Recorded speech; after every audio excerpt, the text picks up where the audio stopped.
बात करने के लिए लॉगिन करें www.astrotak.com। नमस्कार, मैं आचार्य विनोद भारद्वाज आप सभी लोगों का स्वागत करता हूं।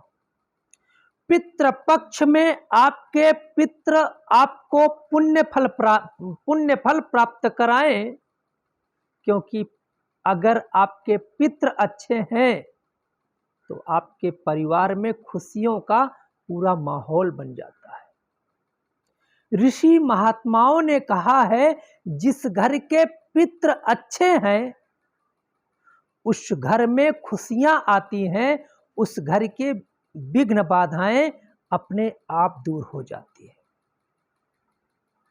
कहा जाता है, देवता यदि नाराज हो जाएं तब भी वह अनुनय विनय से मान जाते हैं, लेकिन पितृ नाराज हो जाएं तो अपने पुत्र को, अपने उस संतति को बिना दंड दिए मानते नहीं।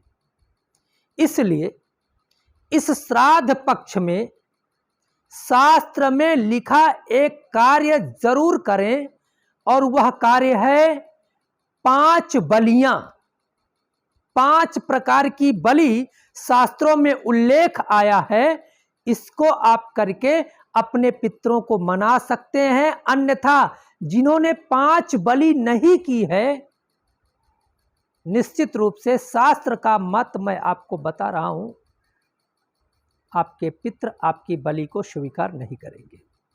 इस कार्यक्रम के बारे में मैं आपको जानकारी दूंगा, पंचग्रास बलि के बारे में जानकारी दूंगा, लेकिन एक खास जानकारी आपके लिए, यदि आप अपनी जन्म कुंडली को दिखवा करके अपने विघ्नों को दूर करना चाहते हैं, अपने वास्तु को बिना तोड़ फोड़ के ठीक कराना चाहते हैं,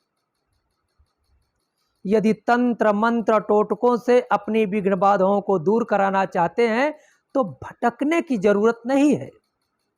मोबाइल उठाइए, www.astrotak.com पे जाके विनोद भारद्वाज प्रोफाइल को सिलेक्ट करिए, अपने क्वेश्चन को हमारे पास भेज दीजिए। यदि आप फोन से बात करना चाहते हैं तो सीधे आप जुड़ सकते हैं, हम आपके फोन का इंतजार कर रहे हैं। अब बात करते हैं पंचग्रास बलि की। देखिए, आदिकाल से पंचग्रास बलि की का महात्म कहा गया है। अगर हम शास्त्रों की ओर जाते हैं, वैदिक रीति में जाते हैं, तो वैदिक काल में भी पंचग्रास बलि का उल्लेख था, और इससे पितृ देवता तृप्त होते थे, और जिसके घर के पितृ तृप्त होते हैं उसके घर में खुशहाली समृद्धि आती है। तो आप इस पितृ पक्ष में जो 21 सितंबर 2021 से प्रारंभ होने जा रहा है, इसमें अपने पितरों को तो आप खूब पिंडदान करिए, श्रद्धा करिए, हवन करिए, आप यज्ञ करिए, वस्त्र दान करिए, अन्न दान आप कीजिए। लेकिन यदि पंचग्रास बलि नहीं किए हैं तो ठीक उसी तरह से आपके पितृ आपके इस दान पुण्य को त्याग देते हैं, जैसे किसी श्रेष्ठ व्यक्ति के अपमान के बाद उसके चाहने वाले उस व्यक्ति को त्याग देते हैं।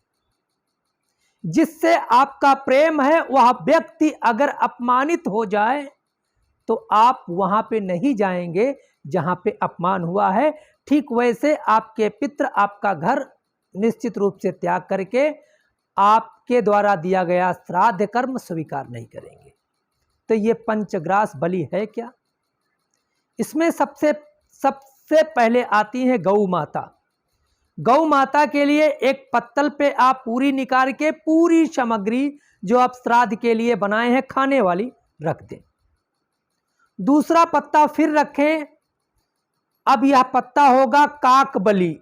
काक माने कौवा, कौवे के लिए वही चीज फिर से संपन्न करनी है, सारी सामग्री रख देनी है।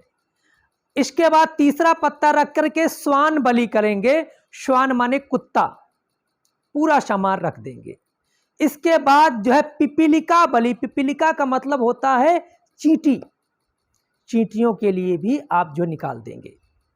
अब 5वां पत्ता अपने पितरों के लिए, पूर्वजों के लिए निकाल करके, और हाथ में आप लेंगे जल, और अंगूठा और ये वाली उंगली आप जो तर्जनी कहते हैं, इस उंगली से जल को गिराते हुए पूरे पत्ते के ऊपर से आप पानी जो है, जिस तरह से भोजन लगाते हैं उस तरह से जल को लगा करके श्वान वाली श्वान को, मतलब कुत्ते वाली रोटी कुत्ते को, और गाय वाली रोटी गाय को, और जिनके जिनके लिए आपने रखा है, पिपीलिका वाली पिपीलिका को, काक वाली काक को, और अपने पित्र वाली पित्र को दे करके उन्हें आप ले जा करके उन स्थानों पर रख दें। ध्यान रहे कि जो अपने पितरों के लिए आपने निकाल रखा है वह पितरों के लिए एक गिलास में पानी जरूर ले जाएं। यह आप जो है पत्ते पे ही यह पंचग्रास बलि कर सकते हैं। अन्य किसी पात्र में, प्लास्टिक के पात्र में मत करिएगा। पानी भी आप जो है दोने में लेके जाइएगा पित्र के लिए। एक जो पित्र वाला पात्र है उसी में जल होगा और किसी में भी जल नहीं होगा। आप ये पंचग्रास बलि करके देखिएगा, आपके पित्र आपके मन मस्तिष्क को शुद्ध कर देंगे, आपके परिवार के विघ्नों को दूर कर देंगे। हर प्रकार से आपके जीवन में खुशहाली आएगी। यदि यह कार्यक्रम आपको पसंद आया है तो आप हमारे YouTube चैनल को सब्सक्राइब जरूर करिएगा। कार्यक्रम को शेयर करना बिल्कुल मत भूलिए, और पितृदेवाय नमः लिख करके आप मुझे जानकारी दे सकते हैं कि मैंने कार्यक्रम देखा है और शेयर किया है। आप लोगों का बहुत बहुत धन्यवाद। नमस्कार।